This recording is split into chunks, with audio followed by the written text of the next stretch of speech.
없나이다. 아멘. 자, 서론 부분 읽어보세요.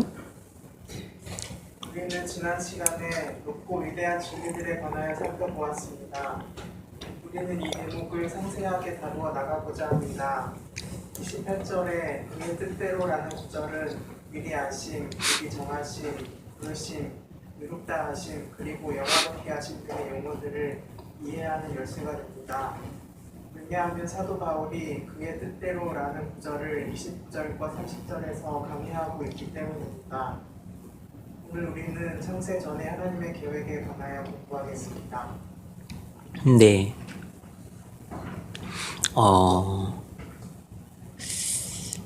28절에 하나님의 뜻대로라는 말은 29절과 30절에 나와 있는 5가지 용어를 함축하고 있는 핵심 단어입니다.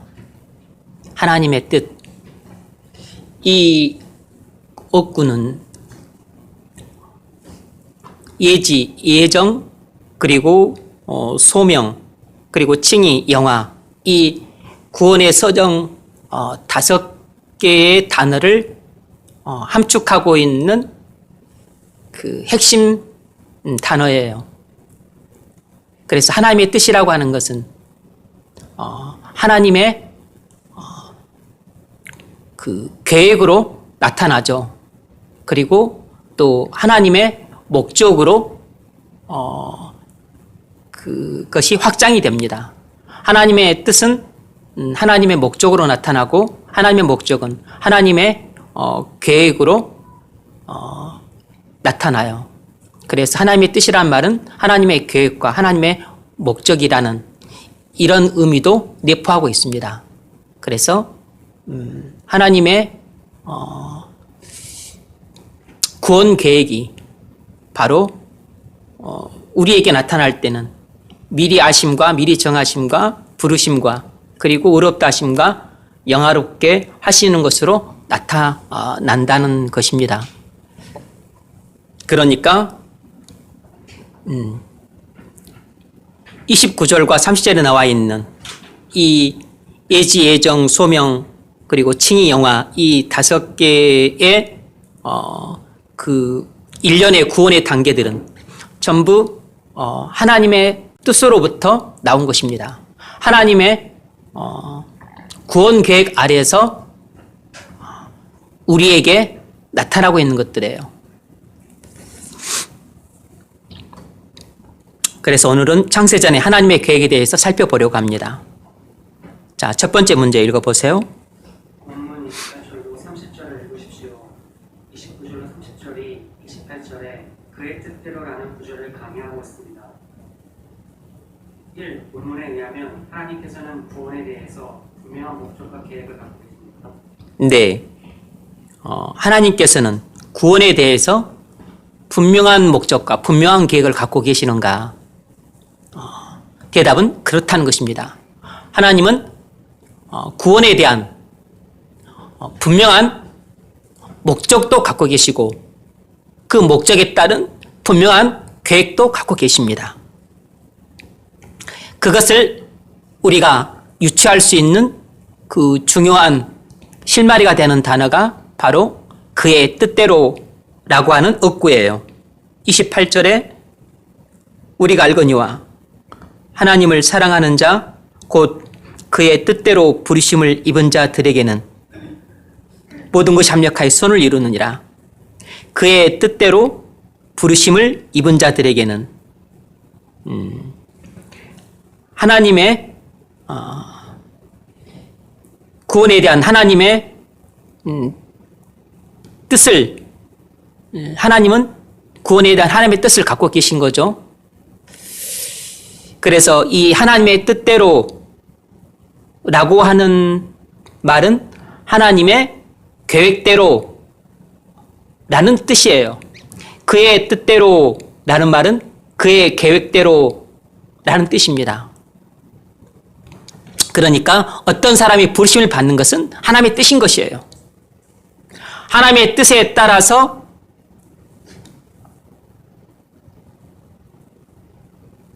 하나님의 사랑을 받았고, 그래서 구원하기로 예정을 받았고, 그래서 하나님의 때가 되면 부르심을 받고, 그래서 부르심을 받게 되면 의롭다 하심을 받게 되고, 의롭다 하심을 받게 될 때 그는 이미 영화롭게 되어버린 것입니다. 본인한테는 아직 이루어지지 않았지만 하나님 편에서는 이미 나의 영화는 이미 이루어진 것입니다.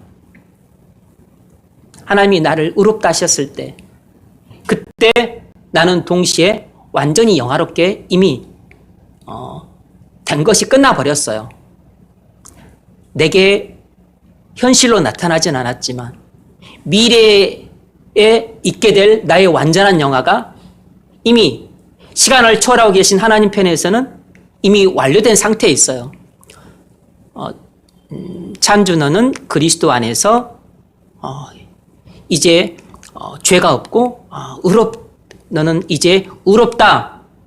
이렇게 하나님이 내게 법정에서 선언하셨을 때 나는 의롭다만 딱 받는 것으로 끝나는 게 아니고 이제 나는 열심히 노력을 해서 또 거룩해져야 되고 또 주님이 다시 오실 날까지 또 영화롭게 될 때를 나는 기다려야 되고 그래서 될지 안 될지는 가봐야 하는 것이고 아직 나의 영화는 아직 이루어질지 안 이루어질지 미정 상태다. 이게 아니에요. 미정 상태가 아닙니다. 그리스도 안에서 나의 구원 계획은 이미 창세 전에 이루어졌고 세상이 만들어지기도 전에 그리스도 안에서 나의 구원 계획은 이미 다 끝났어요. 그 구원 계획이 세상이 시작되면서부터 시작이 됐는데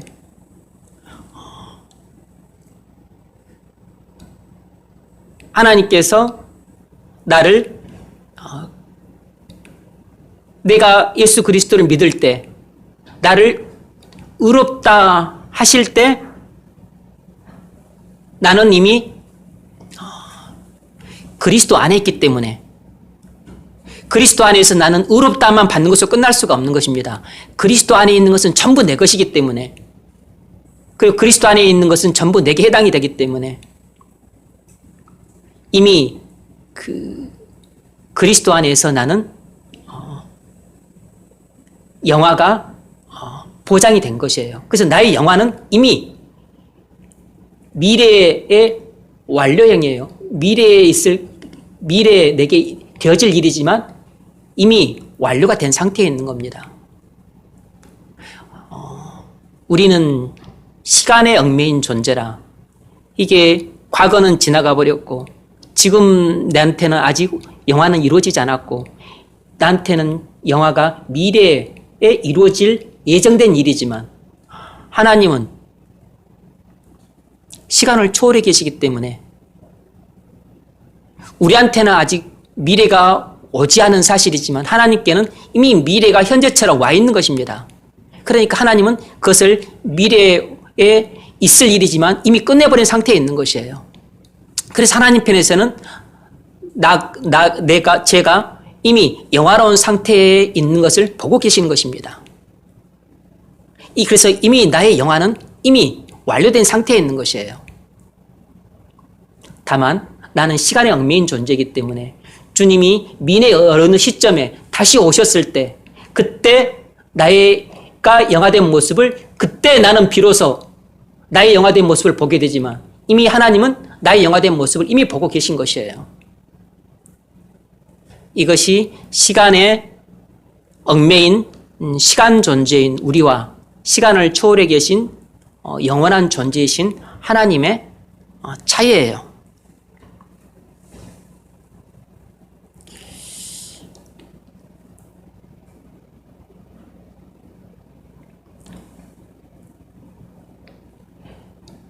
하나님께서 구원의 길을 계획하셨습니다. 하나님의 뜻에 관한 이 주제가 성경 처음부터 끝까지 관통을 해요. 성경은 하나님의 뜻이 역사 속에서 실행되어 가는 것을 보여줍니다. 그래서 우리가 이 하나님의 뜻에 관한 이 가르침을 이해하기까지는 성경의 가르침을 온전히 이해할 수가 없어요. 성경은 그냥 하나님의 뜻을 계시해 놓은 것입니다. 성경은 하나님의 구원 계획을 계시해 놓은 것이에요.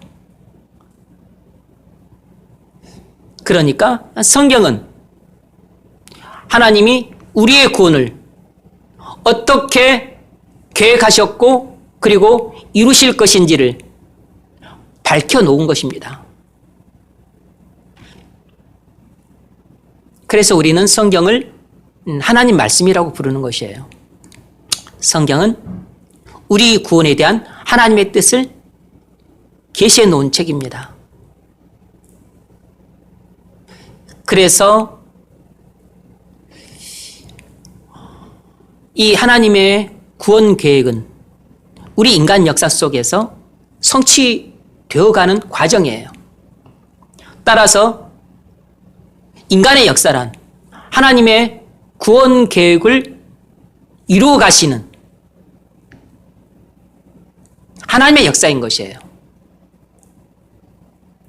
우리는 인간의 역사로만 보지만 그러나 실제로는 하나님이 창세전에 마련해 두신 인간의 구원 계획을 하나님의 손으로 이루어 가시는 하나님의 역사라고. 따라서 우리가 이 땅을 살아갈 때 항상 놓치지 않고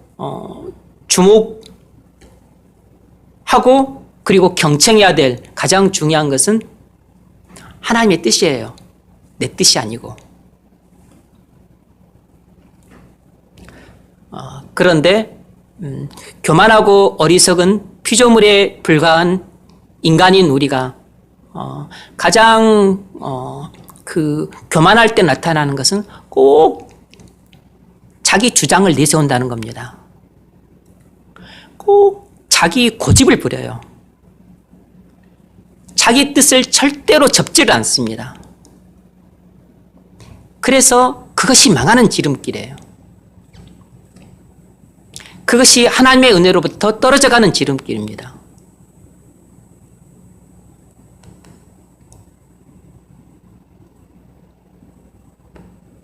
자기 뜻을 접지 않고 고집스럽게 자기 주장을 하는 사람들을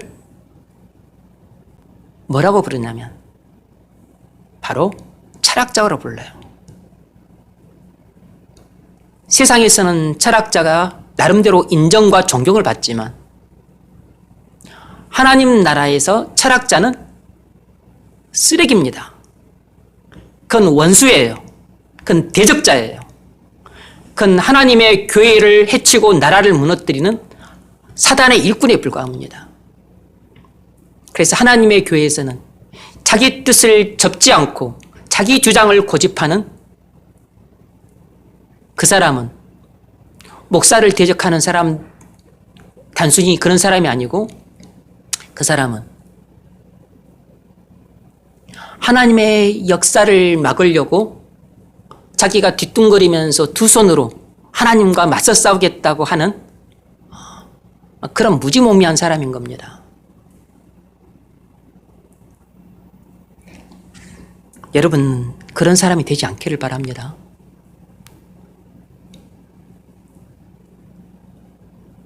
그냥 하나님이 말씀하시면 그냥 우리 뜻은 없는 것이에요. 우리 생각은 없는 것이라고. 우리 고집과 주장은 없는 것입니다.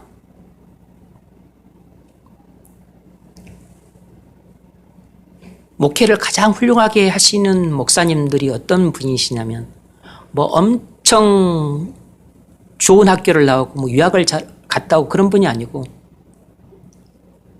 그냥 하나님의 뜻만 그분 안에 있고 자기 뜻은 없는 사람이에요. 그런 목사님이 가장 훌륭한 목사님입니다. 그럼 가장 훌륭한 성도는 어떤 성도겠어요?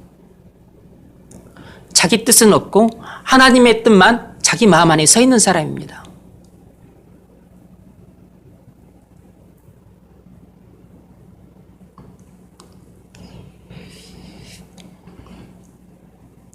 제가 목회 방침을 따라서 여러분에게 뭐 하지 마십시오 그러면 하지 마세요. 여러분 뜻 필요 없습니다. 제 목회하는데 여러분 뜻 필요 없어요. 여러분 생각 아무짝에도 필요 없어요. 저 여러분 생각 안 씁니다. 여러분 생각대로 목회 안 해요, 저. 제가 실패한다 할지라도 여러분 생각대로 목회 안 합니다. 저한테 여러분 생각 말하지 마세요. 필요 없으니까.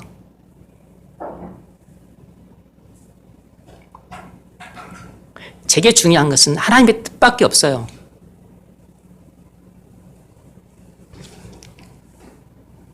물론 콜라가 낫냐 사이다가 낫냐 배추김치가 낫냐 무김치가 낫냐 이것은 뭐 굳이 하나님의 뜻을 가릴 문제는 아니니까 우리 기호나 취향이나 뭐 그런 뭐죠 또 아리아포라 문제잖아요. 뭐 A를 선택해도 B를 선택해도 되는 그런 문제인 경우에는 여러분의 의견을 존중은 합니다. 그 여러분의 의견을 반영을 하고 그래서 그런 문제는 같이 협의를 하고 그리고 논의한 것이지.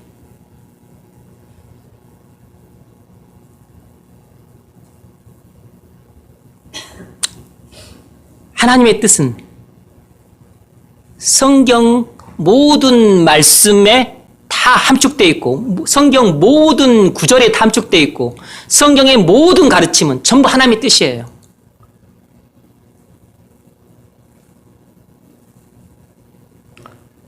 모든 육체는 풀이요. 그 모든 육체의 아름다운 풀의 꽃과 같으니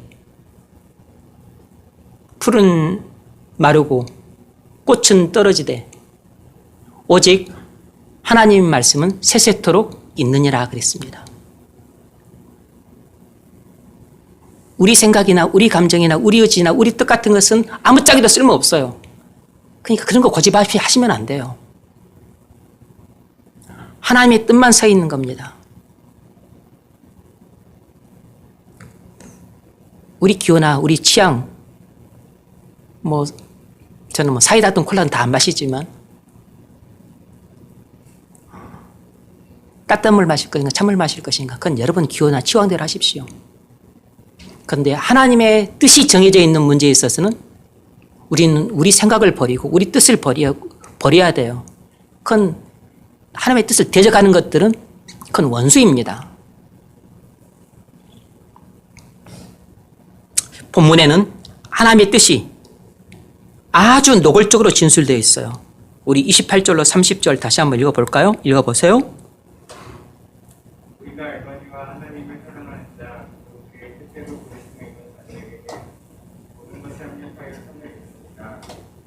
하나님이 미리 하신 자들을 또한 그 아들의 형상을 받게 하기 위하여 미리 정하셨으니 우리 그 많은 형제 중에서 말하되게 되게 하려 하십니다. 또 미리 정하신 그들을 또한 부르시고 부르신 그들을 또한 의롭다 하시고 의롭다 하신 그들을 또한 영광스럽게 하십니다. 아멘.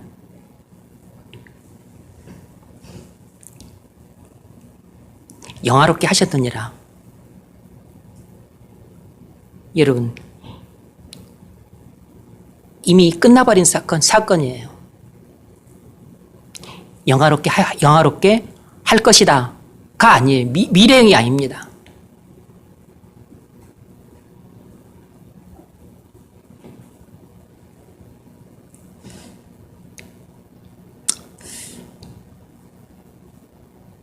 자, 9장 11절, 13절 읽어보세요. 자식들이 나지도 아니하고 무슨 선이나 악을 행하지 아니한데 택하심을 따라 되는 하나님의 뜻이 행위로 말미암지 않고 오직 부르시는 이로 말미암아 소개하려 하사 기록된 바 내가 야곱을 사랑하고 에서는 미워하였다 하신 것 같습니다. 아멘. 에서와 야곱 이야기죠. 둘이 쌍둥이인데 둘 다 나지도 않고 아직 무슨 선악을 행하지도 아니한때 택하심을 따라 되는 하나님의 뜻이 서게 하기 위해서 이렇게 했다 그랬습니다. 그러니까 하나님의 그 뜻은 구원으로 선택하실 것인지 유기로 선택하실 것인지 이 선택으로 나타난다는 것입니다. 인간의 구원에 대한 하나님의 뜻은 선택으로 나타난다고. 구원으로 선택할 것인지 유기로 선택할 것인지. 에서는 유기로 선택하셨고 야곱은 구원으로 선택하셨어요. 그런데 이 둘에 대한 하나님의 구원의 뜻은 둘이 태어나기도 전에 이미 하나님께서 정하셨다는 것입니다. 이 둘이 모태에 있기도 전에 정하셨다는 것이에요.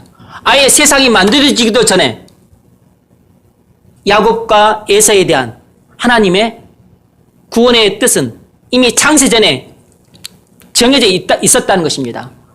그러니까 하나님의 구원 계획은 야곱이나 에서뿐만 아니라 우리 모두의 구원 계획도 우리가 태어나기도 전에 선을이나 악을 행하기도 전에 모태에서 조성되기도 전에 세상이 만들어지기도 전에 이미 영원 전에 삼위일체 하나님의 논의 아래에서 하나님께서 우리의 구원을 이미 계획해 놓으신 것이에요.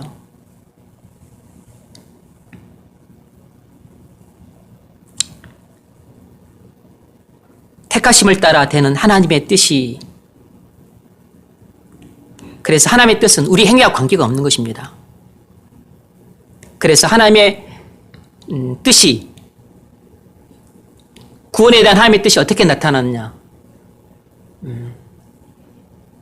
예서는 내버려 두기로 결정을 하셨고 야곱은 구원하기로 결정하신 것으로 나타난 것이에요. 이것을 창세전에 하나님께서 계획하셨으니까 아무도 모르죠. 하나님 마음 품속에 있는 계획을 누가 알겠어요. 그런데 예서는 내버려 두고 야곱은 구원하셨으니까 하나님의 창세전에 이 두 사람에 대한 구원 계획이 이렇게 돼 있었는데 이렇게 선택과 유기로 나타나는구나 라는 것을 통해서 드러난 거죠. 둘은 쌍둥이인데 하나는 구원을 받고 하나는 버림을 받은 것입니다. 이제 이런 것에 대해서 또 세상 사람들은 시비를 걸죠. 그럴 수가 있냐. 뭘 잘한 것도 아니고 잘못한 것도 없는데 왜 누구는 구원하고 누구는 또 내버려 두냐. 이것이 보통 인간 이성에 입각한 그 하나님의 이러한 방식의 구원은 불공정하다 라고 하는 반론이 또 나오니까 그 또 주도 면밀한 사도 바울은 그 반론이 나올 것을 예상하고서 이제 또 9장 하반부에 토기장의 비유로 그것에 대해서 또 논박을 하죠. 토기장이가 귀한 것으로 쓰기 위해서 만들 그릇과 천한 것으로 쓰기 위해서 만들 그릇을 토기장이 마음대로 정하지 못하느냐. 토기장의 비유로서 이러한 하나님의 불공정에 대한 논박을 해요. 자, 에베소서 1장 읽어보세요.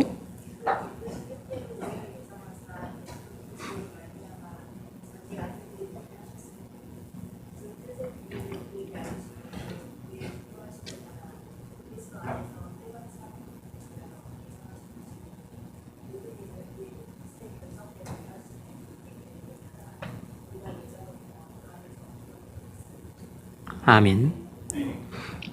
5절, 9절, 11절 보면 그 기쁘신 뜻대로, 이건 하나님의 기쁘신 뜻대로, 다시 말하면 성부 하나님의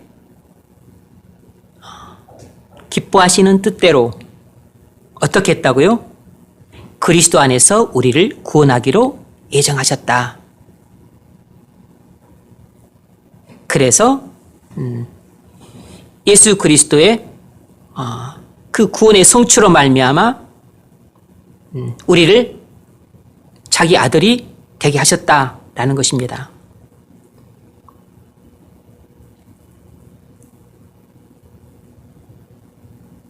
그리고 또 9절을 보면 그 뜻의 비밀을, 하나님의 뜻의 비밀을 말하는 거죠. 하나님의 뜻의 비밀을 우리에게 알리신 것이요. 또 하나님, 성부 하나님의 그 기뻐하심을 따라서 그리스도 안에서 때가 찬 경륜을 위하여 예정하신 것이니 하나님의 그 뜻의 비밀을 우리에게 알리셨다 그랬습니다. 그리고 11절을 보면 모든 일을 하나님의 뜻의 결정대로 일하신 이의 계획을 따라 우리가 예정을 입어 그 안에서 기업이 되었으니, 그러니까 자기 뜻의 결정대로 일하시는 하나님의, 성부 하나님의 계획을 따라. 그래서 하나님은 이 만사 만물에 대한 하나님의 뜻을 갖고 계시고 그 뜻에 따라서 하나님은 만사 만물에 대한 계획을 갖고 계세요.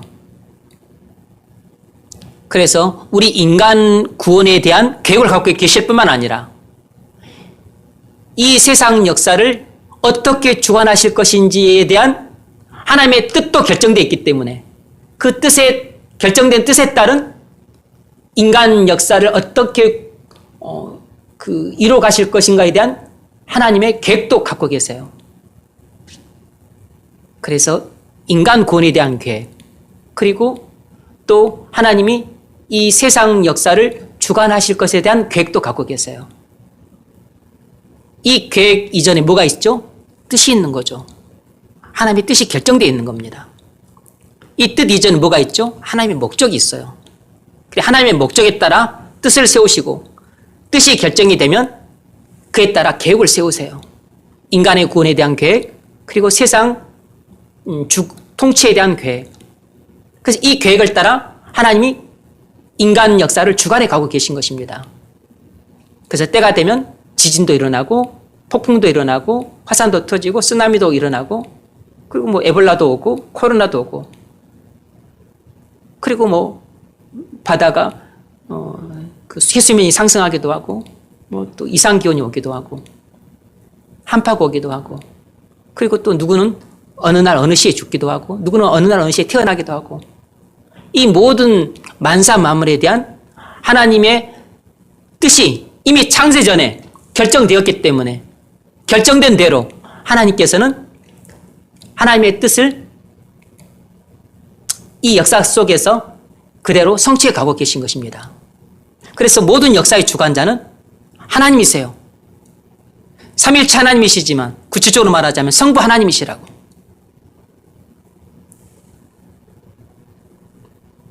인간의 구원 계획을 우리는 보통 예정이라고 부르는데 하나님의 모든 계획을 신학적인 용어로는 작정이라고 불러요. 그래서 하나님은 만사 만물에 대한 계획을 갖고 계시는데 그걸 작정이라고 부릅니다. 그래서 하나님은 하나님께서 작정하신 대로 모든 일을 이루가고 계세요.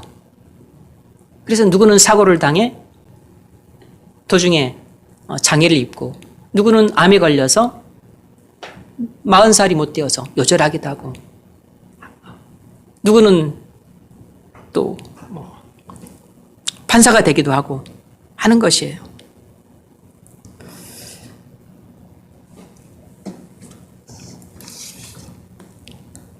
어떤 사람이 구원을 받은 것은 그가 구원받기로 예정되어 있었기 때문입니다. 그가 구원받기로 예정이 된 것은 하나님이 그를 구원하시기로 뜻을 창세전에 정하셨기 때문입니다.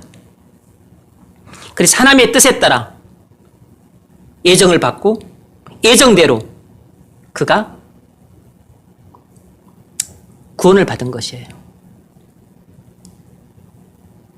그래서 우리가 구원을 받은 것은 2020년 10월 30일 밤 9시 딱 이렇게 시간에 나오지만 우리 구원에 대한 하나님의 예정하심은 시간이 시작되기 전에 이미 영원 전에 계획된 것이에요.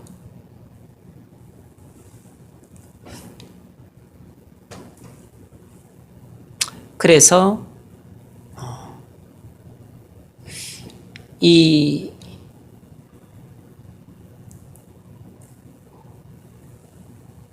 하나님이 하시는 이 인간의 구원에 관한 일은 인간의 그 시간과 이 3차원 세계 속에 뭐 넓이와 길이와 높이 이것만 알고 있는 인간으로서는 일부분만 이해가 가능해요. 시간의 제약을 받을 뿐만 아니라 또 이성에도 제약을 받고, 그리고 우리는 몸을 갖고 있기 때문에 또 물리적인 공간에도 제약을 받아요. 그래서 온갖 제약 투성이 속에 있는 피조물에 불과한 인간이 모든 것을 초월하시는 무한하신 하나님의 그 뜻과 계획과 목적을 온전히 이해한다는 것은 원천적으로 불가능해요. 그럼 우리가 이해할 수 있는 범위는 무한하신 하나님이 유한한 피조물에 불과한 인간인 우리를 위해서 자신의 뜻을 계시해 준 부분에 한해서만 이해가 가능한 겁니다. 그것이 바로 성경이에요. 그래서 우리는 성경을 통해서 하나님이 우리에게 계시해 주신 부분에 관해서만 이해할 수 있는 것이에요. 그리고 거기에 기초해서 우리는 또 하나님을 우리가 알 수 있는 거죠. 그래서 우리는 하나님을 온전히 알 수 없어요.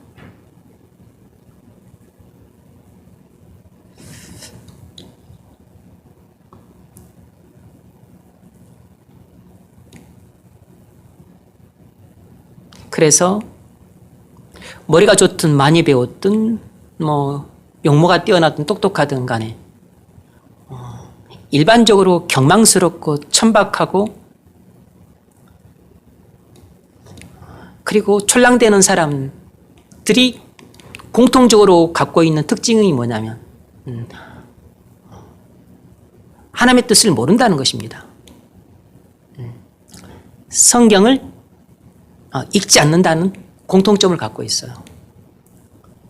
성경을 읽지 않기 때문에 하나님의 뜻을 몰라요. 그러니까 하나님을 경외할 줄 모르는 것입니다. 그러니까 대체적으로 방정맞아요. 마음도 방정맞고 생각도 그리고 말도 행동도 방정맞은 것입니다.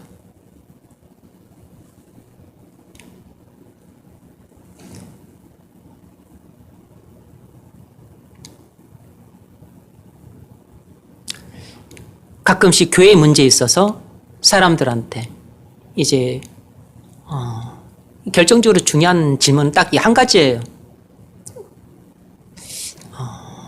하나님의 인도하심을 받고서 결정하는 거나 중요한 문제를 물을 때 제가 그걸 이제 물어보는데 100% 하나님의 뜻에 대해서 관심이 없어요. 한 사람도 하나님의 뜻에 대해서 관심을 가진 사람을 못 봤습니다. 하나님의 인도하심 따위에 대해서는 애시당초 관심이 없어요. 오직 자기 생각, 그리고 자기 감정, 그리고 자기 기분이에요. 하나님의 뜻은 짓밟고 자기 뜻만 서 있는 것입니다. 그런 결정이 올바른 결정이니까 틀린 결정이니까 그것은 물어볼 가치가 없어요. 점검해 볼 가치가 없다고. 그건 하나님을 뜻을 거스르는 불순종임이 뭐 너무나 명백한데 명확관화한데 뭘 그것이 뭐 맞니 틀리니 그런 것을 물어볼 필요가 없는 것이에요.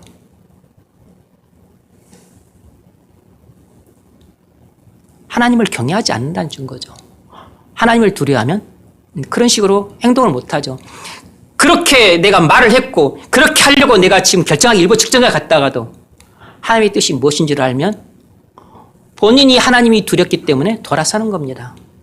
아, 이것이 틀린 길이지. 이것이 불순종의 길이지. 이걸 하나님께서 전혀 기뻐하지 않으시지. 성령께서 근심하시지. 내가 이랬다가는 내가 나중에 이렇게 알고도 불순종했다가 내가 하나님의 징계를 받을 게 뻔하고 그리고 내 가는 길 하나님께서 축복하지 않으실 것이 뻔한데 내가 이렇게 하면 안 되지. 내가 지금 몹시 내가 감정이 폭발해서 내가 지금 또 분이 나서 하지만 이렇게 하면 안 되지. 본인이 돌이켜요. 본인이 뜻을 접는 것입니다.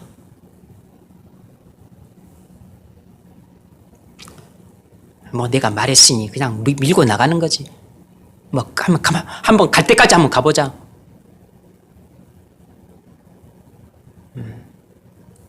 지옥으로 가는 것이에요. 그래, 어디 한번 갈 때까지 가보자.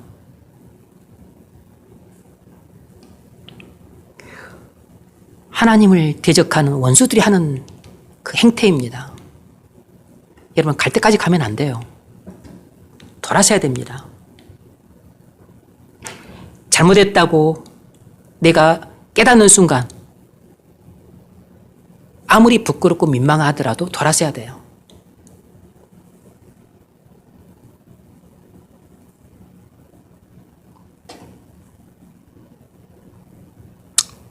디모데후서 1장 9절 읽어보십시오. 하나님이 우리를 원하사 거룩하신 성령으로 부르심을 우리의 뜻대로 하신 게 아니요 오직 자기의 뜻과 영원전부터 그리스도 예수 안에서 우리에게 주신 은혜대로 하시니라. 아멘. 제가 지금 밑줄을 그어놨죠. 그게 핵심 문구라고. 하나님이 우리를 구원하사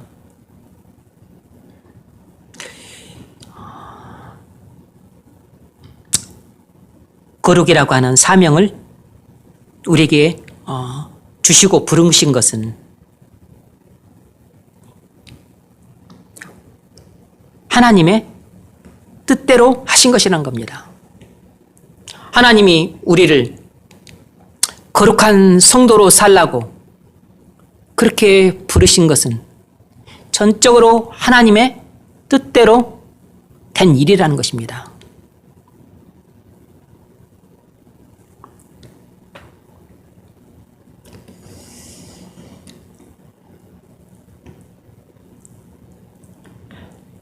자, 두 번째 문제 읽어보십시오. 하나님의 구원은 언제 계획되고 하나님의 뜻은 언제 시작됐습니까? 네. 하나님의 뜻은 언제 정해졌고 하나님의 구원은 언제 계획되어졌는가? 전부 창세 전에 정해졌습니다. 하나님의 뜻도 창세 전에 정해졌고 하나님의 구원 계획도 창세 전에 정해졌어요.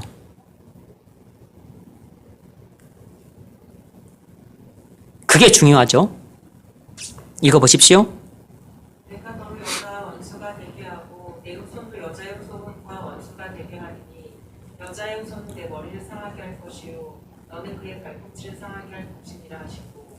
아멘.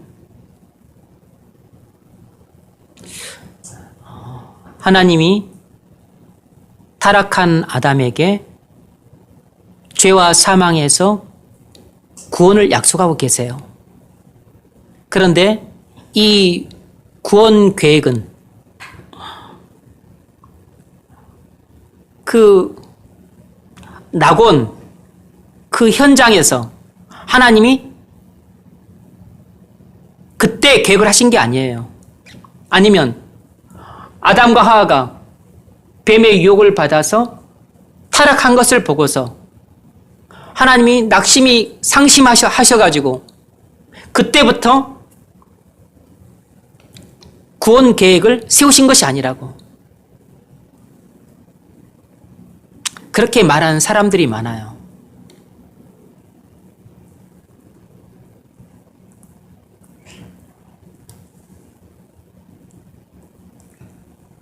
전택설, 후택설 그런 용어가 있습니다. 신학으로.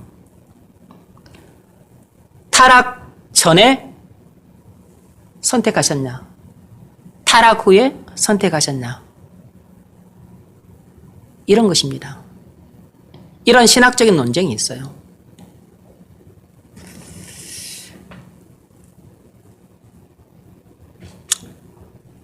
그래서 하나님의 뜻은 그때 낙원에서 결정하신 것이 아니고 낙원이 만들어지기도 전에 이미 창세 전에 정하셨다는 겁니다. 왜 그랬을까요? 왜 이것이 그러니까 우리는 전택설인 거죠. 성경이 가르치면 전택설인 겁니다. 후택설이라고 자꾸 주장하는 사람들이 있는데 왜 이것이 그 성경에 나타난 성경의 가르침이죠. 여러분 그것은 그냥 일반 신앙 이성을 갖고서도 충분히 생각할 수 있어요. 아니 하나님이 아담과 하와를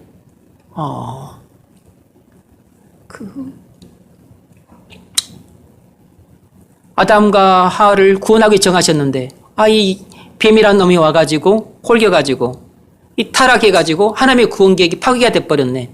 아이고 이걸 어찌해야 되나? 이걸 어떻게 또 다시 수습을 해야 되지? 그럼 이렇게 수습을 해볼까? 하고서 그때서야 뒤늦게 구원 계획을 마련하시고 그러면 내 아들을 보내서 이들을 죄사함을 주고 의롭다함을 줘서 그러면 또 그렇게 구원을 해볼까? 이게 하나님입니까? 그건 하나님이 아니죠. 하나님은 처음부터 끝까지 모두 아시는 분이세요. 그러니까 아담과 하와를 이렇게 만드시고 모든 나무의 실과를 먹되 중앙에 있는 선악과 나무를 먹지 말라. 이렇게 말씀하셨을 때 뱀이 와서 꼬드겨고 넘어가고 타락하고 그래서 그들이 추방당하고 그래서 온 세상이 죄와 사망 가운데 떨어지게 되고 그래서 사단의 나라가 세워지고 하나님의 나라가 파괴되고 이 모든 것을 하나님이 세상을 만드시기도 전에 이미 이것을 다 알고 계셨던 거죠. 세상을 만드시기도 전에 하나님은 전지하신 분이시니까 그래서 처음부터 끝까지 모든 걸 다 알고 계셨던 겁니다. 그러니까 하나님이 세상을 만드시기도 전에 이 모든 인간의 구원에 대한 하나님의 뜻을 결정하시고 그리고 구원 계획을 세우신 것이에요. 세상이 만들어지지도 않았는데 우리 할아버지 할머니도 없고 우리 엄마 아버지도 없는데 나의 구원을 이미 정해 놓으신 것이에요. 왜냐하면 하나님은 무한하신 분이시니까 지혜도 무한하세요. 그래서 이 모든 일들을 하나님이 다 행하실 수 있는 겁니다.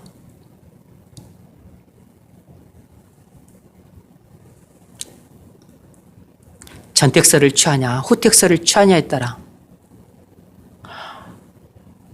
다 하나님을 믿고 예수님을 믿고 구원받은 성도라도 하나님에 대한 이해가 좀 사뭇 다르죠.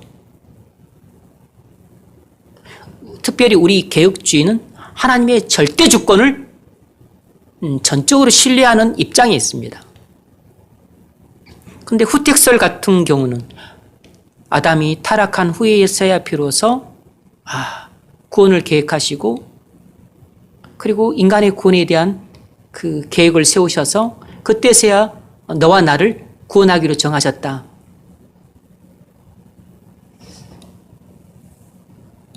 이것은 하나님의 절대 주권에 상당한 그 훼손을 가하는 가르침인 것이에요.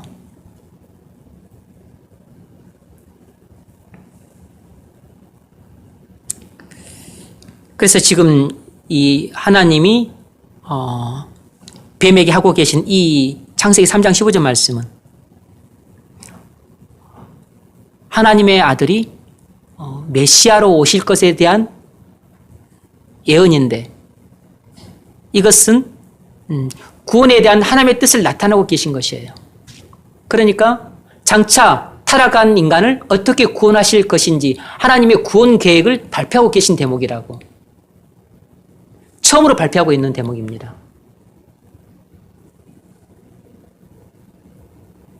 이것은 아담이 타락했었을 때 그때 생각해서 발표하신 게 아니고 세상을 지을 때 그때 계획을 세우신 것도 아니고 세상을 만드시기도 전에 창세 전에 이런 구원 계획을 이미 세우셨던 것이에요. 그것을 사도 바울이 고린도전서 2장에서 이렇게 말합니다. 읽어보세요. 그러나 우리가 온전한 자들 중에서 지혜를 말하니 이는 이 세상의 지혜가 아니고 또 이 세상에서 없어질 복지자들의 지혜도 아니고 오직 은밀한 가운데 있는 하나님의 지혜를 말하는 것으로서 곧 감추어졌던 것인데 하나님이 우리의 영광을 위하여 만세전에 미리 정하신 것이다. 아멘. 하나님의 지혜가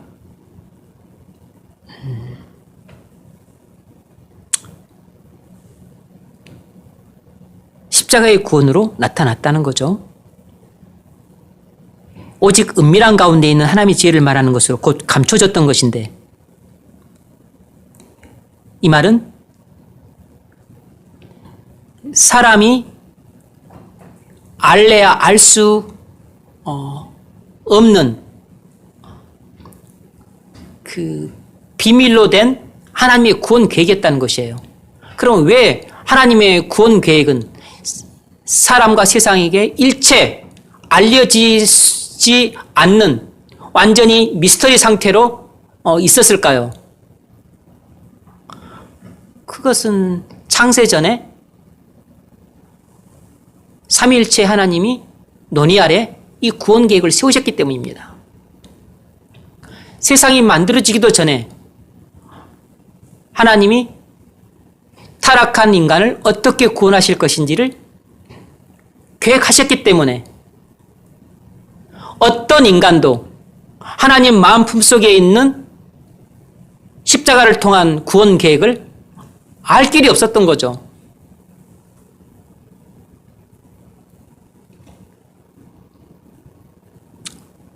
감춰졌던 것인데 하나님이 우리 영광을 위하여 만세 전에 미리 정하신 것이라. 만세전, 창세전을 말하는 것입니다. 영원 전에 미리 정하신 것이라. 그러니까 여기만 보더라도 후택설이 비성경적인 가르침이라는 것을 금방 알 수 있죠. 세상이 만들어지기도 전에 하나님은 성자 하나님의 십자가 대속을 통해서 우리를 구원하실 계획을 세우셨던 것이에요. 이 하나님의 지혜는 세상 사람들에게 일체 알려지지 않았어요.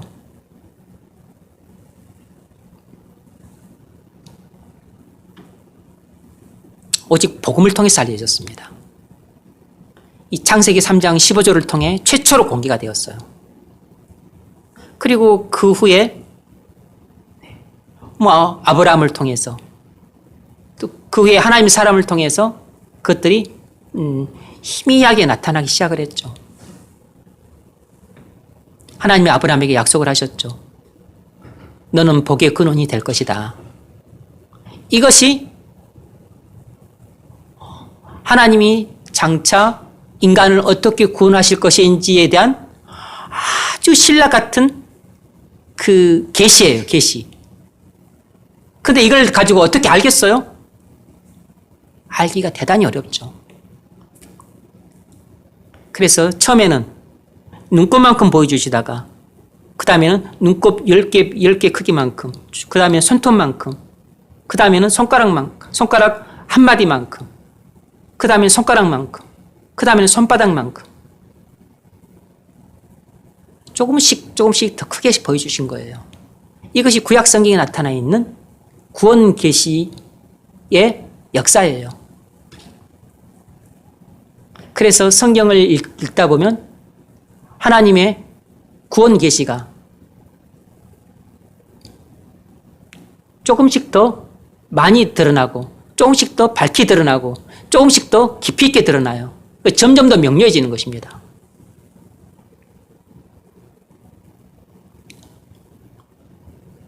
그러다가 예수님 오심으로써 이 모든 것들이 구원 계시라는 것이 명확해진 거죠.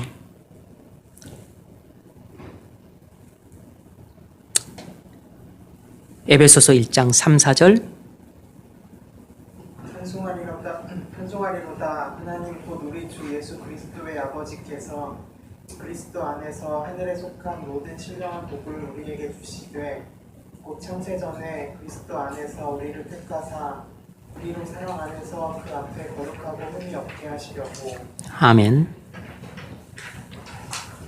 찬송하리로다 하나님 곧 우리 주 예수 그리스도의 아버지께서 그리스도 안에서 하늘에 속한 모든 신령한 복으로 우리에게 복을 주셨다 그랬습니다. 그럼 하나님께서 하늘에 속한 모든 신령한 복을 우리에게 주셨다 그랬는데 그 복이 뭐죠? 하나님이 그리스도 안에서 우리에게 주신 신령한 복의 가장 핵심적 중추는 우리를 구원하기로 예정하셨다는 것이에요. 근데 때가 언제죠? 창세전에. 우리가 아직 태어나기도 전에, 세상이 만들어지기도 전에, 이미 영원 전에 하나님께서 그리스도 안에서 우리를 구원하시기로 예정하셨다는 것입니다. 이것이 하나님께서 그리스도 안에서 우리에게 주시는 지고의 복이에요. 지복이라고, 지복. 지극히 크고 높은 복이라고. 지고지순한 복이 바로 창세전에 우리를 그리스도 안에서 구원하기로 예정하신 것입니다. 그래서 우리가 이 복을 받았다면 다른 자잘한 복들은 없어도 그렇게 너무 하나님을 원망하거나 불평할 필요가 없는 것이에요. 나머지 복들은 다 자잘한 복들인 겁니다. 이 현세에서 있어도 되고 없어도 되는 복들이에요. 있으면 좀 더 편할 수 있고 또 없으면 좀 더 불편할 수 있지만 있으면 좀 더 즐거울 수 있고 없으면 좀 더 고통스러울 수 있지만 하지만 있으나 없으나 우리 인생에 큰 상관이 없는 복들이라고. 집이 없으면 좀 고달프죠.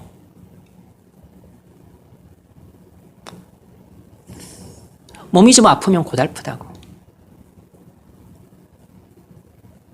직장 문제가 자꾸 말썽을 일으키면 그게 좀 고달픕니다.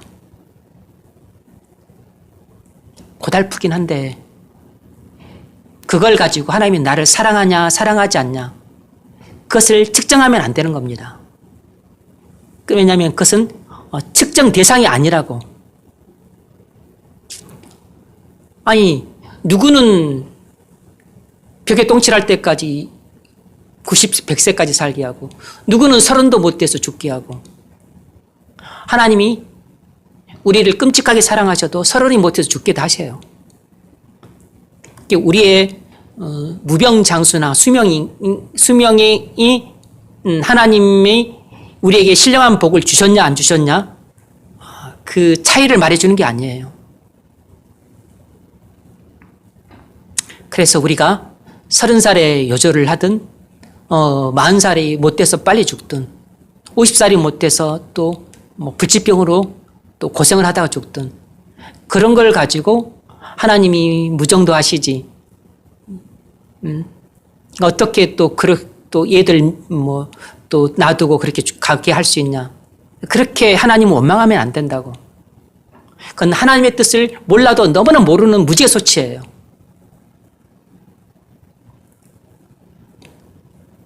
하나님이 우리에게 주시는 신령한 복, 그건 하나밖에 없어요. 그리스도 안에서 우리를 구원하기로 예정하신 복. 그것이 우리가 절대로 다른 복들을 부러워할 필요 없는 가장 지고지순한 복이라고.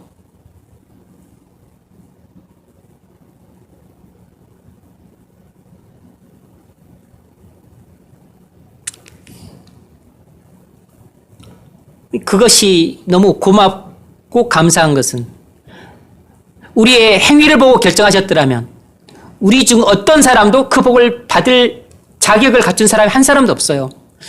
우리의 그 성품을 보고 결정했더라면 이미 우리는 다 낙오자들이에요. 우리의 그 순종 여부를 보고 결정했더라면 어떤 사람도 그 복을 못 받았을 겁니다. 우리 중에 그 복을 누가 받았겠어요? 우리의 행위를 보고 결정하지 않으셔서 우리가 그 복을 받았죠. 우리의 인격을 보고 결정하지 않으셔서 그 복을 받았다고.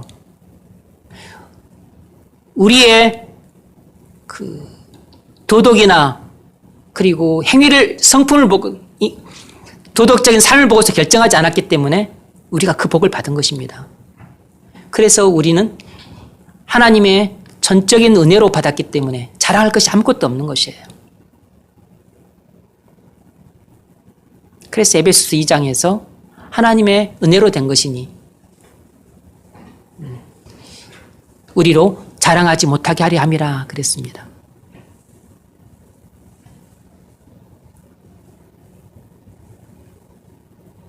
베드로전서 놔두고 계시록 13장 8절 죽임을 당한 어린 양의 생명책에 창세 이후로 이름이 기록되지 못하고 이 땅에 사는 자들은 다 그 짐승에게 경배하리라. 아멘.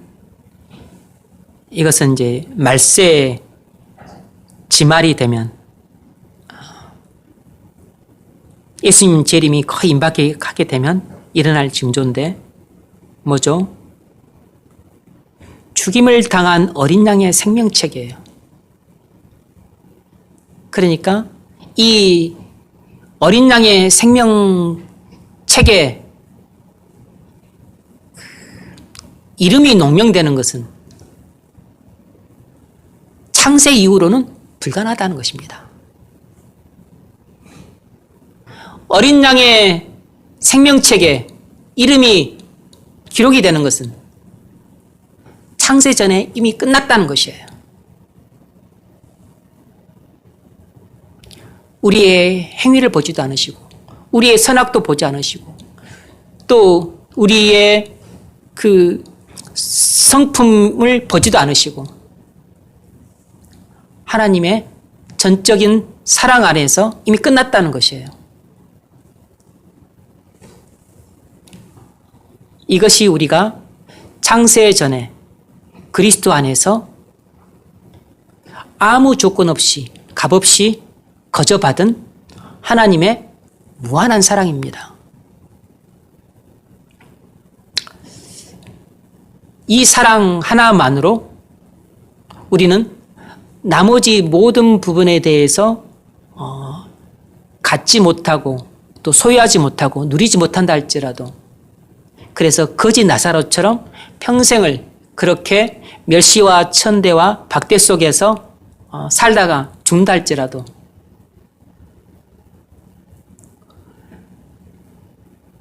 부자처럼 그렇게 호의호식하며 그렇게 살다가 죽는 것보다 비교할 수 없을 정도로 무한히 복받은 인생이라는 것을 주님은 성경의 비유를 통해 우리에게 말씀해 주신 겁니다. 여러분은 이 땅에서 부자처럼 살다가 죽기를 바라세요? 거지 나사로처럼 살다가 죽기를 바라세요? 부자처럼 살다가 또 천국에서 또 구원받기를 바라겠지만 부자처럼 살다가 지옥에 가기를 바라지 않으시죠. 거지처럼 살들지라도 천국 가기를 바랄 거라고. 왜냐하면 이것이 바로 거지 나사로가 신령한 복을 받은 사람입니다. 그럼에도 불구하고 이 땅에서는 거지처럼 가난하고 거지처럼 멸시받고 천대받고 거지처럼 그렇게 궁색하게 비루하게 삶을 살다가 죽을 수도 있다는 것입니다. 그런데 그것이 사람의 눈으로 볼 때에만 그것이 비루하고 그리고 볼품없고 초라한 인생이지. 그러나 하나님 눈으로 볼 때는 그 사람이 말할 수 없이 신령한 복을 받은 사람이라고.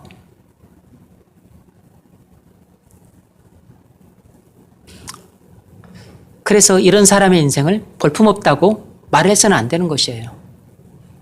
왜냐하면 하나님이 창세 전에 이미 사랑하셔서 택하신 사람이기 때문에. 그래서 우리는 대통령이나 장차관 된 사람들을 그렇게 부러워할 필요 없어요. 그렇게 고관대작 되거나 판검사 되거나 머리 좋아서 뭐 학자 되거나 또 돈 많이 벌거나 또 뭐 30대 자수성가해서 또 큰 빌딩 사거나 그런 사람 그렇게 부러워할 필요 없다고. 그들 중에 거의 대다수는 부자처럼 호의호식하며 살다가 죽게 될 사람들이에요. 그것이 그 사람들의 정체성이라고.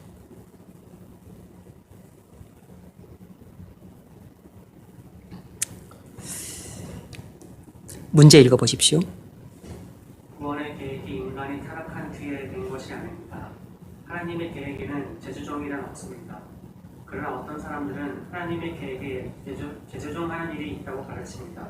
어떤 부류의 사람들입니까? 세대주의자들이 그렇습니다. 세대주의자들이 그래요.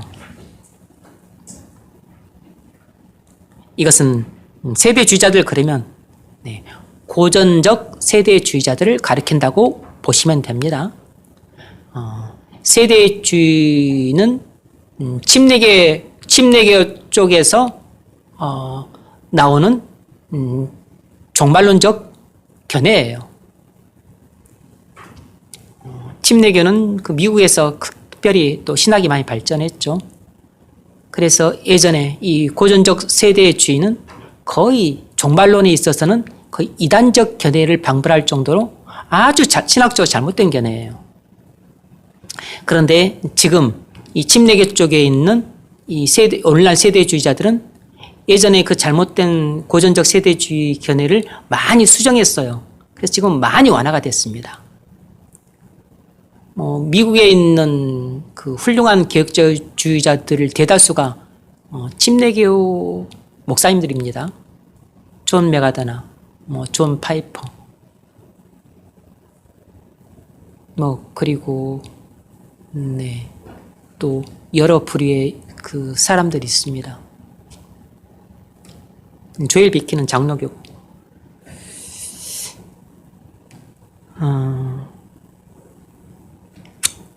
세대주의자들은 하나님이 이스라엘 백성에게 율법을 주셔서 구원하려고 했는데 이스라엘 백성이 율법을 통해 구원을 받지 못했기 때문에 하나님이 구원 계획을 다시 수정해야만 했다는 것입니다. 그래서 메시아를 보내주시겠다고 약속하셨다는 것이에요. 이 스코필드 성경 관주에는, 이 스코필드 성경은 고전적 세대주의자들이 만든 성경인데 그 관주가 중요해요. 그 관주가 이 세대주의자들의 신학적 견해를 그대로 반영하고 있기 때문에 이 스코필드 성경 관주에는 이렇게 해석이 되어 있어요. 하나님이 독생자를 세상에 보내셨을 때 계획이 변동되었음에 틀림없다. 하나님이 독생자를 이 세상에 보내셨을 때 하나님의 구원 계획이 변동되었음에 틀림없다는 것입니다. 이 고전적 세대주의자들은 이런 견해를 갖고 있었어요. 이처럼 세대주의는 하나님의 구원 계획이 창세 전에 이루어졌다는 사실을 부인해요. 너무나 놀랍죠? 창세 전에 하나님이 그리스도 안에서 우리를 구원하기로 예정하셨다고 그렇게 여러 번 말씀을 하고 있건만 이것을 부인한다고.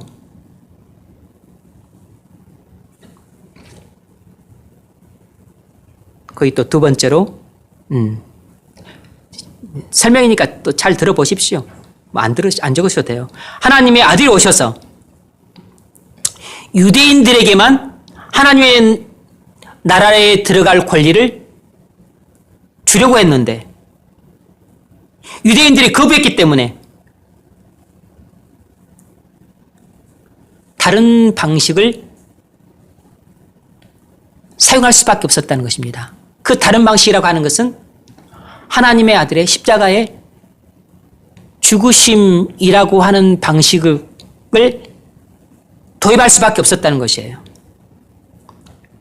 그래서 원래 계획이 없던 이 교회라는 것이 발생하게 되었다는 겁니다.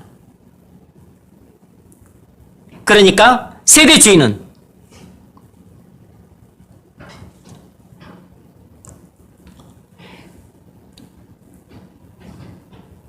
그리스도의 죽으심을 통한 구원과 그리고 교회는 원래 하나님의 구원 계획에는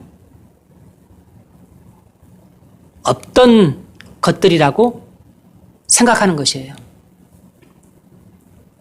하나님의 구원 계획이 수정되면서 나중에 나온 계획들이라는 것입니다. 아들의 죽으심을 통한 구원과 그로 말미암아 엉뚱하게도 교회 공동체가 생긴 것. 이것은 하나님의 구원 계획이 수정되면서 발생한 일들이라는 겁니다.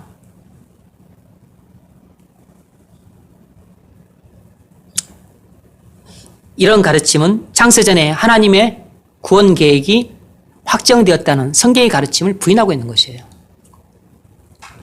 그래서 고전적 세대주의는 거의 이단 취급을 받아요. 오늘날 이런 주장하는 사람들은 거의 없습니다. 그러나 어쨌든 침례교 목사님들은 미국, 특별히 미국이죠. 칼빈주의자들이 많이 있죠. 특별히 남침례교 같은 경우는 아주 보수적이고 개혁주의적이라서 이 칼빈주의 신학을 받고 있지만 여전히 그들은 다 세대주의 견해를 취하고 있어요. 그래서 그들이 쓴 특별히 종말론에 관한 책을 읽어보면 우리가 동의할 수 없는 부분들이 많이 있습니다. 세 번째 문제 읽어보십시오. 그렇다면 하나님의 계획은 누구를 통해 실행됩니까? 하나님 자신을 통해 실행됩니다. 하나님 자신을 통해 실행이 돼요. 궁극적으로 하나님은 자신의 계획을 이루어 가십니다. 하나님의 뜻을 실제 행동으로 옮기시는 분은 궁극적으로 하나님 자신이세요. 하나님은 자신의 계획을 자신의 뜻에 따라 자신의 계획을 세우시고 그리고 자신이 실행해 가십니다. 갈라디아서 4장 4절 5절이 그 점을 잘 보여줍니다. 읽어보세요. 때가 참에 하나님이 그 아들을 보내사 여자에게서 나게 하시고 불법 아래서 나게 하신 것은 불법 아래에 있는 자들을 속량하시고 우리로 아들의 명분을 얻게 하려 하십니다. 아멘. 때가 참에 이 말은 하나님이 계획하신 때가 되매 이 말이죠. 하나님이 그 자신의 구원 계획에 세워놓은 그 때 독생자를 마리아를 통해 이 땅에 보내시고 그리고 율법 아래 나게 하셨다는 것입니다. 그 목적이 뭐냐면 율법 아래 있는 자들을 속량해서 하나님의 아들이 되게 하기 위해서 그렇게 계획을 세우셨고 그리고 그 계획에 따라 그렇게 행하셨다는 것이에요. 그러니까 하나님이 그렇게 뜻을 정하시고 계획을 세우셔서 그 계획대로 하나님께서 모든 일을 실행하셨다는 것입니다. 32절, 이건 그 로마서 8장 32절을 말하는 것이에요.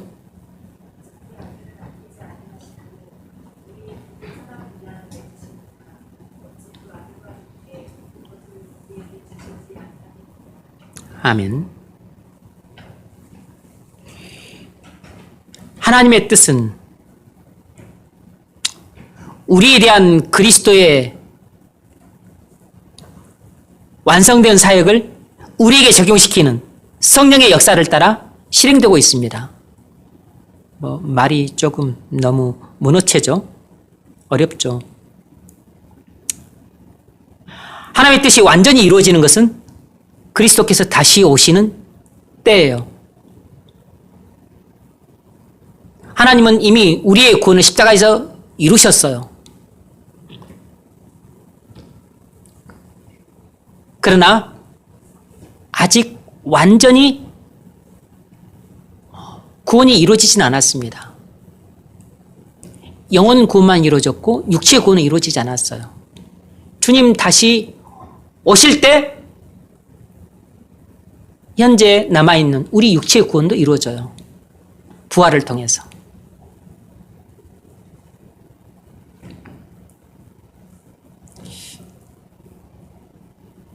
자기 아들을 아끼지 않으시고 우리 모든 사람을 위하여 내주신 성부 하나님께서 어찌 그 아들과 함께 모든 것을 우리에게 주시지 않겠느냐.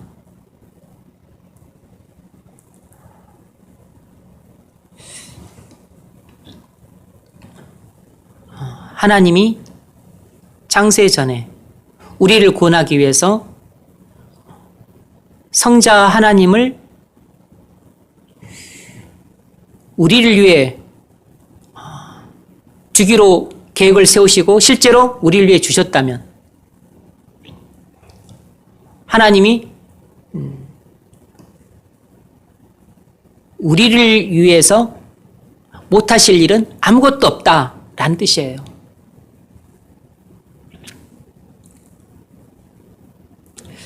그래서 구원을 시작하시고 진행하시고 그리고 마치시는 분은 성부 하나님이십니다.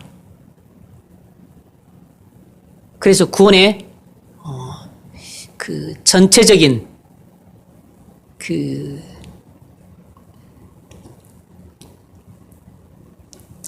시작과 진행과 마무리는 성부 하나님에 의해서 이루어진다고 말할 수 있어요. 30절 읽어보십시오. 또 미리 정하신 그들을 또한 부르시고 부르신 그들을 또한 의롭다 하시고 의롭다 하신 그들을 또한 영화롭게 하셨느니라. 아멘. 이제 여기서 중요한 것이 동사의 시제인데 이 헬라어에 있어서 부정 과거형이라는 시제가 있어요. 여기서의 동사들은 부정 과거형이 사용이 되었습니다.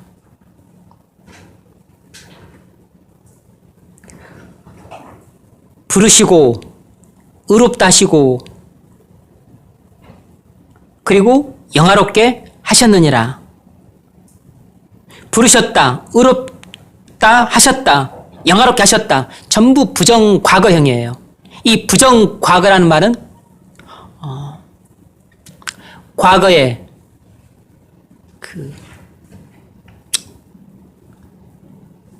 완전히 끝나버린 일을 말합니다. 그래서 그 상태가 변함없이 지속이 되는 것이에요. 바뀌지 않는 것입니다.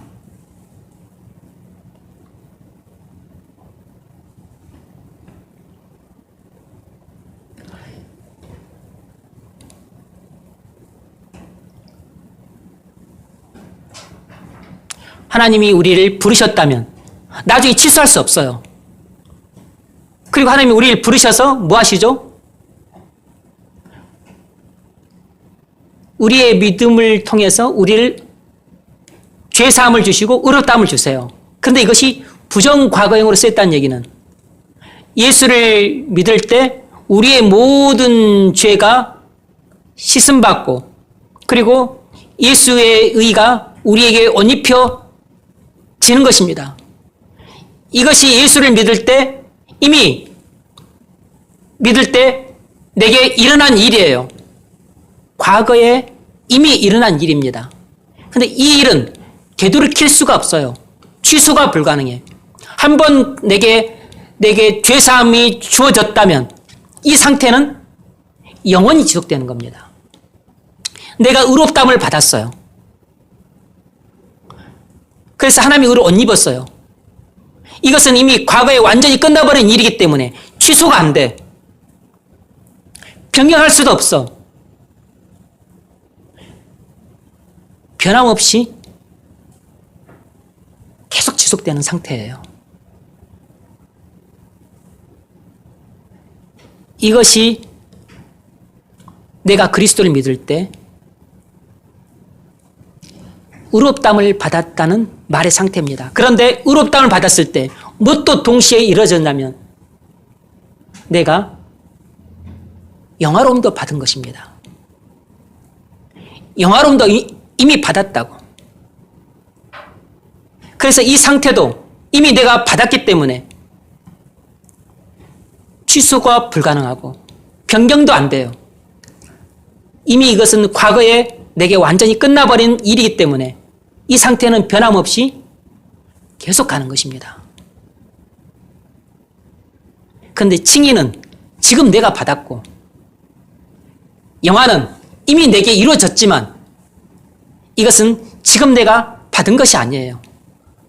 이것은 미래에 주님 재림하는 날 그때 받게 될 것이에요. 그런데 이 일은 이미 과거에 이루어졌다고. 칭의나 영화는 내가 예수를 믿는 순간에 동시에 발생된 일이에요. 그래서 칭의는 과거에 발생했었을 때 칭의는 과거 그때 내가 당장 받았고 영화는 그때 일어났지만 이것은 미래에 내가 받게 돼요.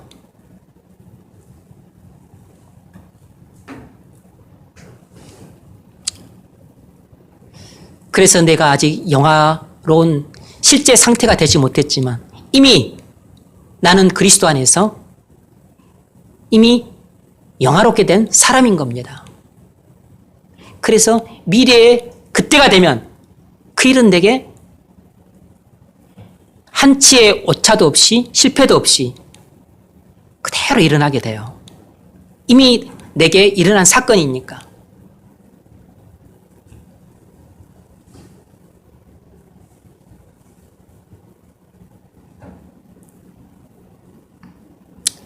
그래서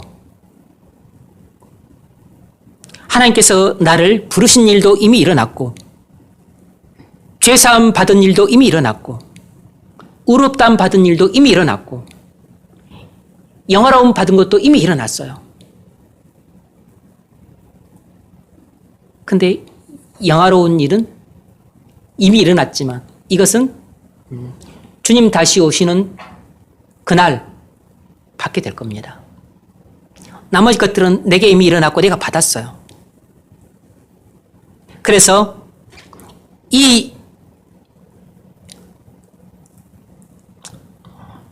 내가 받은 이 의롭다함은 내가 절대로 잃어버릴 수 없어요. 내가 이미 받은 죄사함은 절대로 내가 잃어버릴 수 없다고.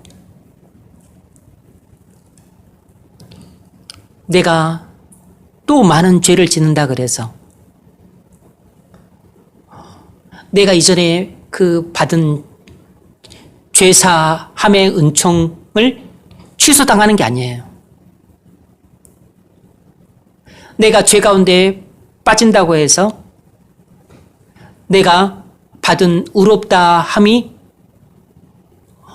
그게 취소당하는 게 아닙니다.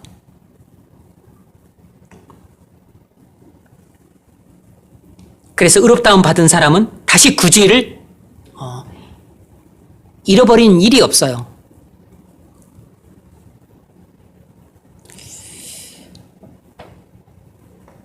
만일 여러분이 의롭다 하심을 받았다면 여러분은 영화롭게 되는 일이 이미 끝나버린 상태에 있습니다. 시간만 지나면 여러분은 그것을 그리스도 안에서 그냥 자동적으로 받게 돼요.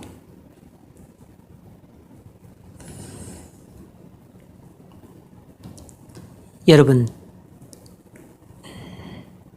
이것을 믿으십시오. 믿으면 여러분이 그토록 받고 싶어하는 죄사함을 받습니다. 그래서 지금 믿고 지금 죄사함을 받으십시오. 지금 믿고 지금 의롭다 하심을 받으세요. 그러면 지금 여러분 마음에 천국이 옵니다. 지금 여러분 마음에 하나님 나라가 건설이 돼요.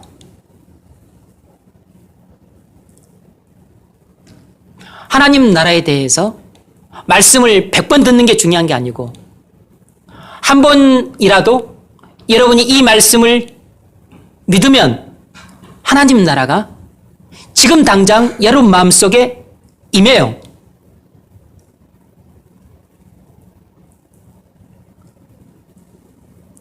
예수님이 나의 모든 죄를 십자가에서 대신 속죄하셨다.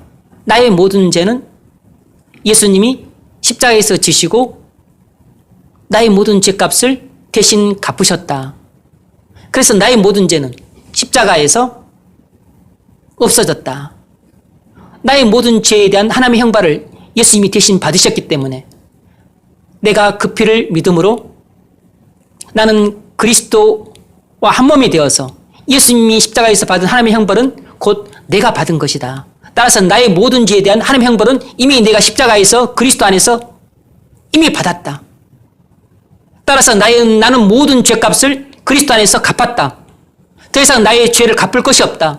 나의 죄는 모두 없어졌다. 그것을 믿으십시오. 그러면 여러분의 모든 죄를 바로 지금 완전히 사함받습니다. 그래서 그 상태는 영원히 지속되는 것이에요. 그리고 동시에 하나님의 의로 옷 입어요.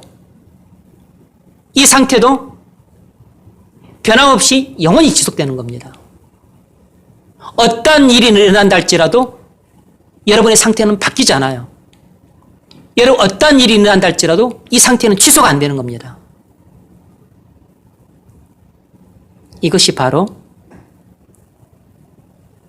미리 정하신 자들을 부르시고 부르신 자들을 또한 의롭다 하시고 의롭다 하신 자들을 또한 영화롭게 하셨느니라 라고 하는 말씀의 뜻이에요. 여러분은 돈 얼마보다 천국을 선물로 받기를 바라죠. 여러분은 약간의 기쁨보다 죄사함을 받기를 바라죠. 여러분은 얼마간의 행복보다 여러분 하나님의 의로 옷 입기를 바라죠.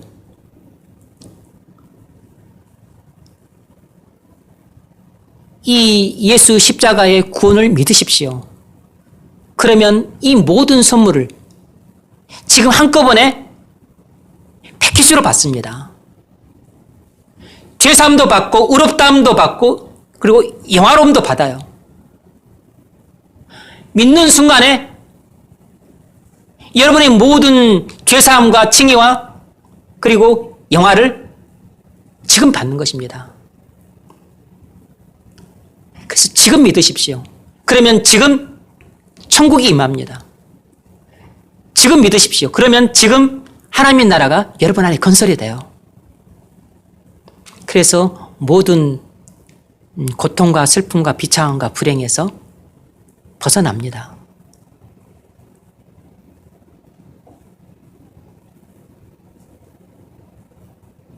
31절 읽으십시오. 그런즉 이 일을 위하여 우리가 무슨 말하리요? 만일 하나님은 우리를 위하시면 누가 우리를 부탁하리요? 자, 적용 질문 읽어보세요.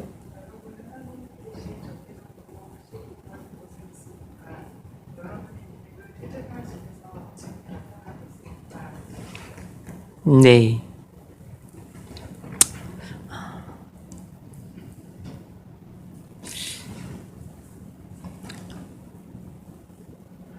성경 전체가 우리에게 증거하고 있는 바는 하나님의 뜻은 절대적으로 확실하게 이루어진다라는 진리예요.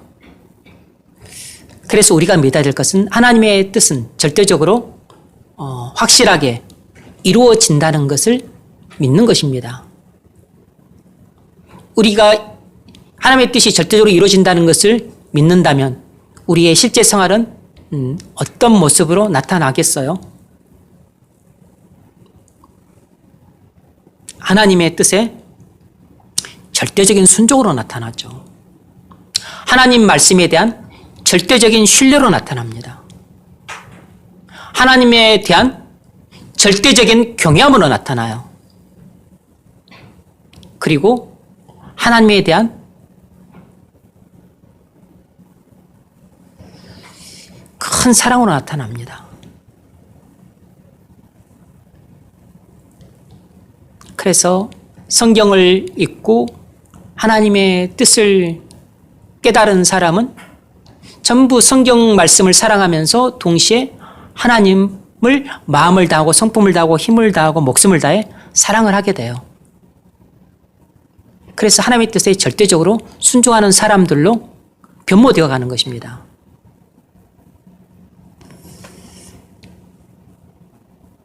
자, 결론.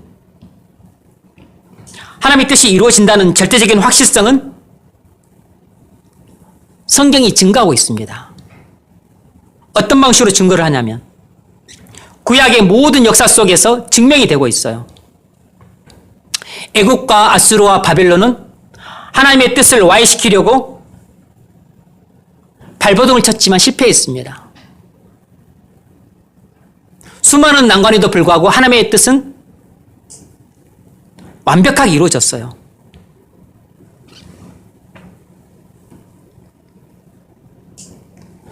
하나님이 자신의 뜻을 완벽하게 이룰 수 있다는 그 절대적인 확신이 없었다면 하나님은 예언하지 않았을 겁니다. 그런데 하나님은 구약 성경은 대부분이 예언이에요.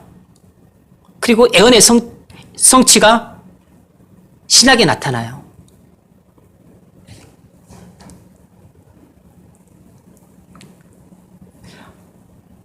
하나님의 뜻이 절대적으로 확실하지 않다면 하나님께서 예언하신 일이 없었을 겁니다. 근데 하나님은 무수하게 예언을 하셨어요.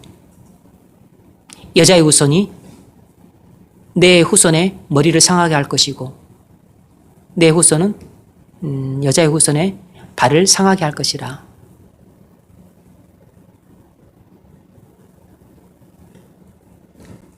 아브라함한테는 내 씨로 말미암아 천하 만민이 복을 받으리라. 그리고 또 수많은 메시아에 대한 직접적 예언들을 많이 하고 있습니다. 아니면 또 이스라엘 포로에 대한 예언.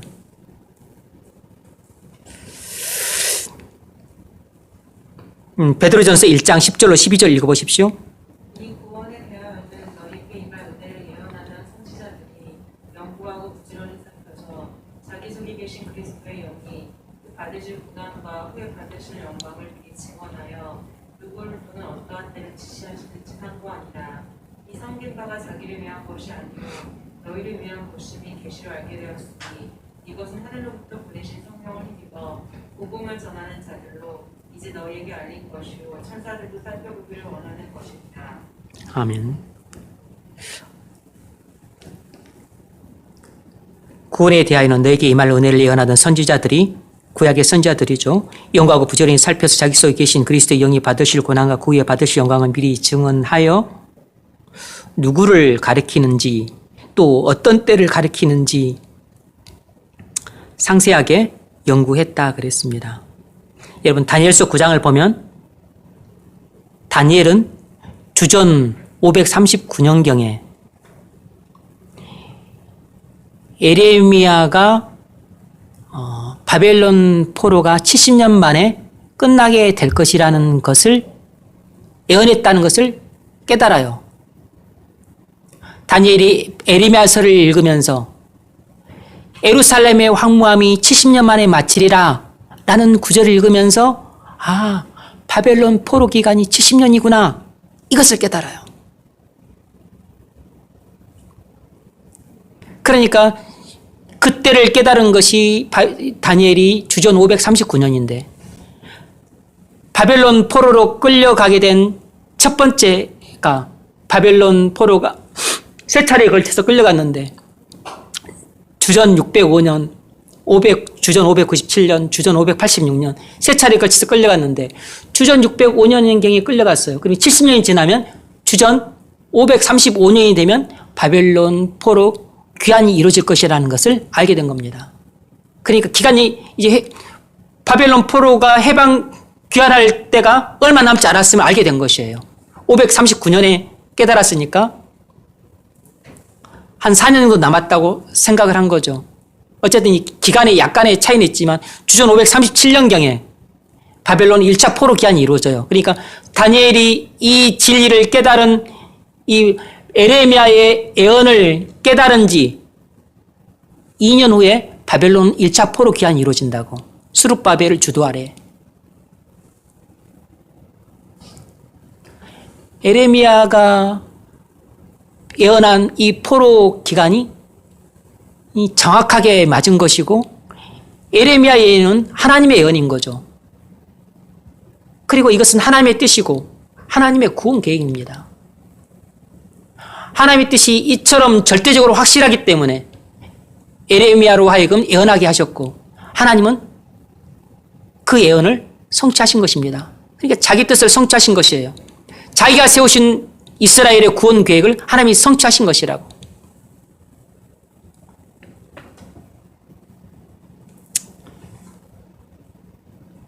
그래서 다니엘은 이것을 깨닫고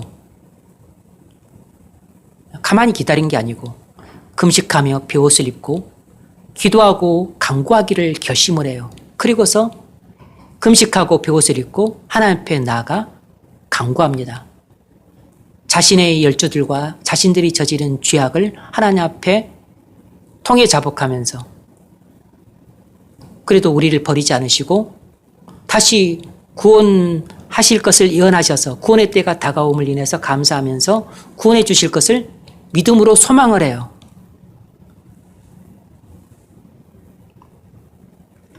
그래서 그 정확한 때가 신비로운 방식으로 예언이 되었고 이루어졌습니다. 이로써 뭘 알죠? 하나님의 뜻은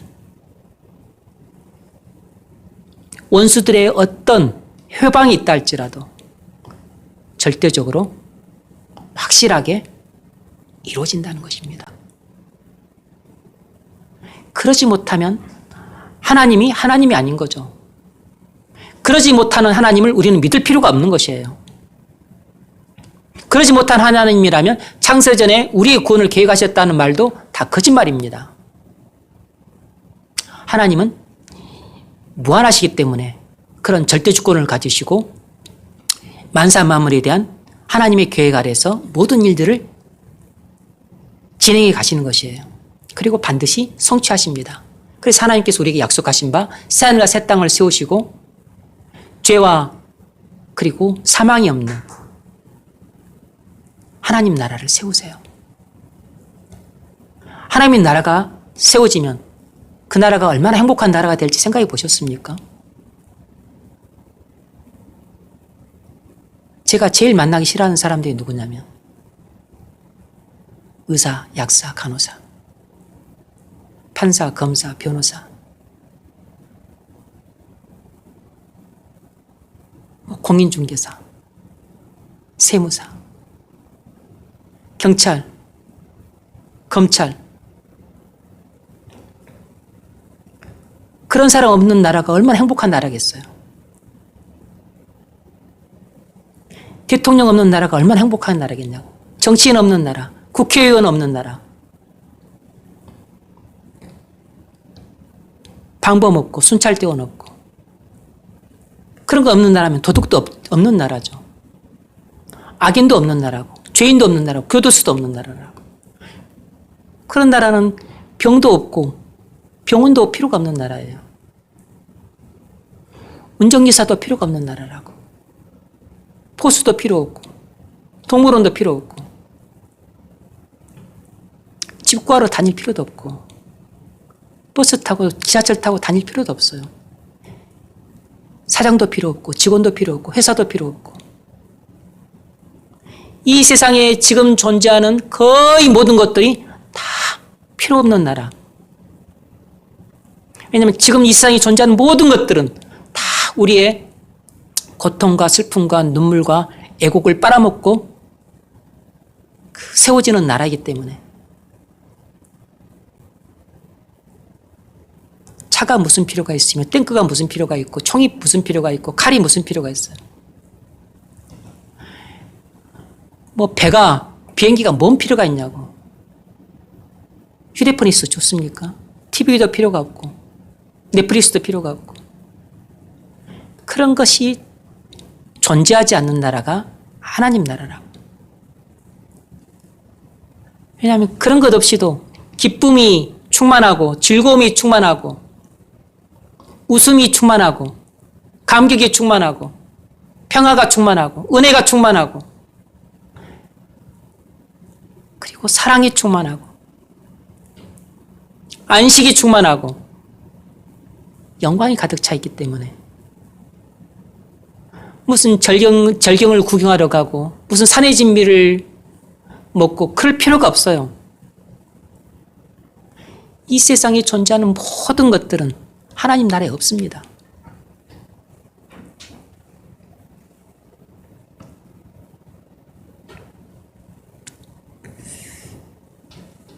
하나님의 궁극적인 뜻은 바로 아들을 통해서 잃어버린 낙원을 회복하겠다는 겁니다.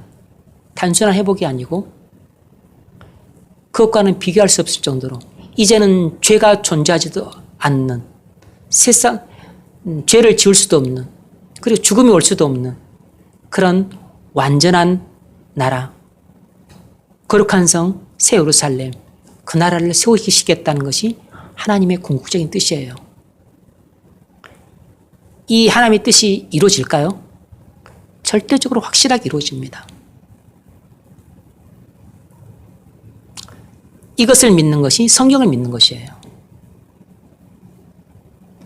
왜 하나님은 자신의 뜻을 절대적으로 확실하게 이루시죠?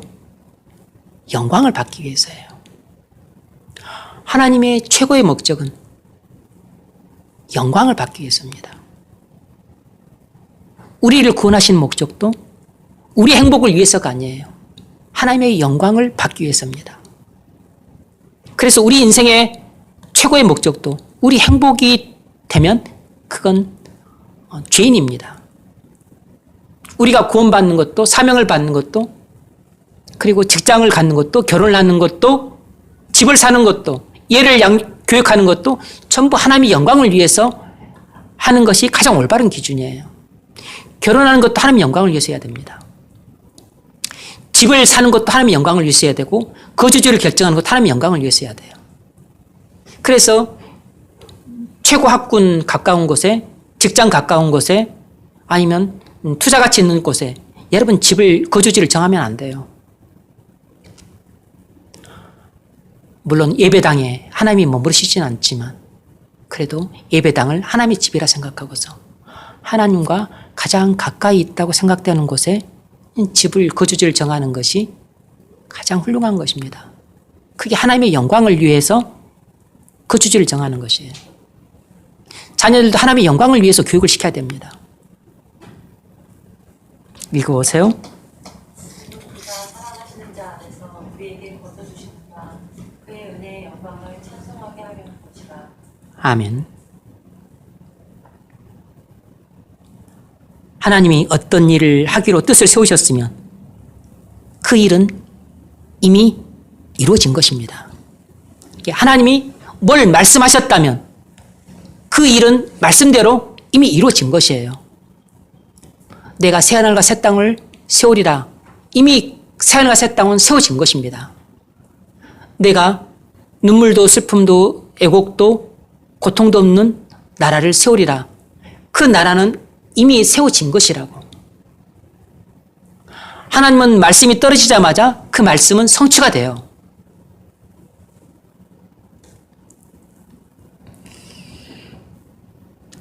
하나님은 우리를 그리스도 안에서 구원하기로 계획하셨습니다. 구원은 궁극적으로 우리를 위한 것이 아니라 하나님의 영광을 위한 것이에요. 우리에게 생명을 주신 것도 우리의 행복을 위해서가 아니고 하나님의 영광을 위한 것입니다. 우리를 이렇게 잘생기게 하시고 우리에게 이렇게 고학력이 되게 하시고 우리에게 이렇게 지혜와 총명과 명철과 건강을 주시고 재산을 주시고 배우자를 주시고 가정을 주시고 그리고 귀여운 자녀들을 주신 것은 우리의 기쁨과 행복을 위해서가 아니에요. 하나님의 영광을 위해서입니다. 전부 우리는 우리가 가진 모든 것을 우리의 행복을 위해서 쓰는 것은 전부 죄입니다. 하나님의 영광을 위해 써야 돼요. 자녀 양육도 하나님의 영광을 위해 해야 됩니다. 혹 놀러 가더라도 여행을 가더라도 이것이 내게 기쁨과 즐거움만을 되는가만 생각하면 안 되고 이것이 교회의 덕이 되는가? 다른 사람에게 은혜가 되는가? 이것이 하나님께 영광이 되는가를 생각을 해야 돼요.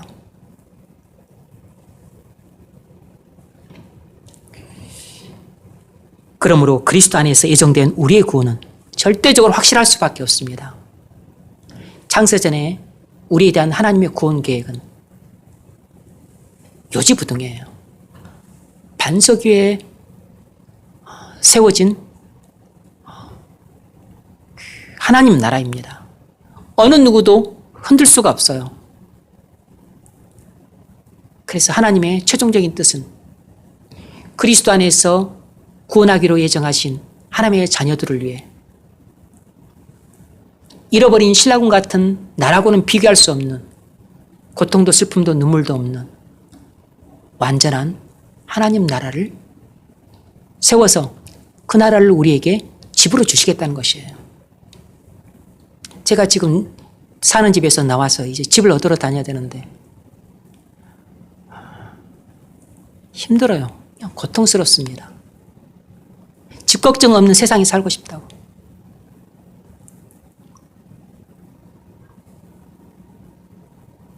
차는 없어도 고통스러운지 모르겠는데 집 문제는 힘들어요.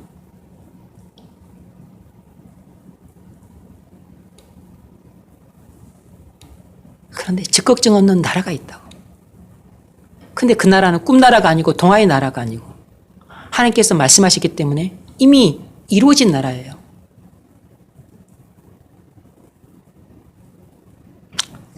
그 나라가 바로 그리스도 안에서 구원하시기로 예정하신 우리들을 위해 예비하신 나라입니다. 이미 예비된 나라예요.